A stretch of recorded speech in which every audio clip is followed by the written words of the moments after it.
Dizlerimde toz, gözümde kor. İsmimi yazdım taş duvarlardan. Annem dua, babam isyan. İkisi karıştı, oldum volkan. Mahalle dar, kalbim meydan. Bir yanım melek, bir yanım yamyam. Yarım ekmek, tam hayal. Biraz duman, biraz helal. Kaldırım üstü bu masal. Dizlerimde yara ama ruhum sağlam. Hey! Free, free, ben doğdum özgür. Kırı zincirlerle dans eder yüreğim gör. Ağlasam da yansam da içim hep gör.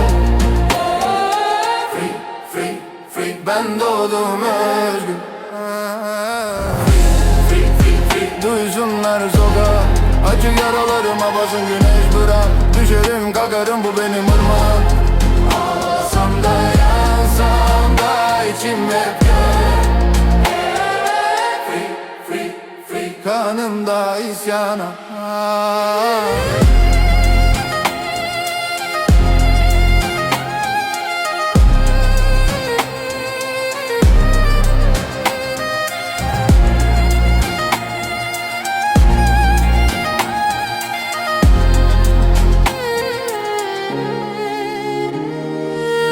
Gözümde gölge, dilimde ateş. Susmam için ettiler bin kez teklif. Kafamın içinde 100.000 sahne. Her biri ayrı karanlık, ayrı festival. Yoluna taş, önüme dağ. Tırnakla kazıdım kara toprak. Kopuk kablolar gibi bağlantılar. Yine de bulurum kalbe giden hatı. Gibi bak bak, aramızda ince bir çatlak var. İncinir yanar ama oradan sızar ışığı bak. Diz çöküp dua mı ederim, yoksa bağırır kükrer mi sesim? İkisi de benim, ikisi de gerçek derim. Free, free, free, ben doğdum özgür. Zincirlerle dans eder yüreğim gör. Ağlasam da yansam da içim hep gör.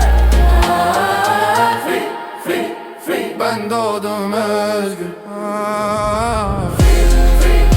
Duysunlar sokak. Acık yaralarıma basın güneş bırak. Düşerim kalkarım, bu benim ırmak. Ağlasam da yansam da içim hep gör. Free, free, free, kanımda isyanım.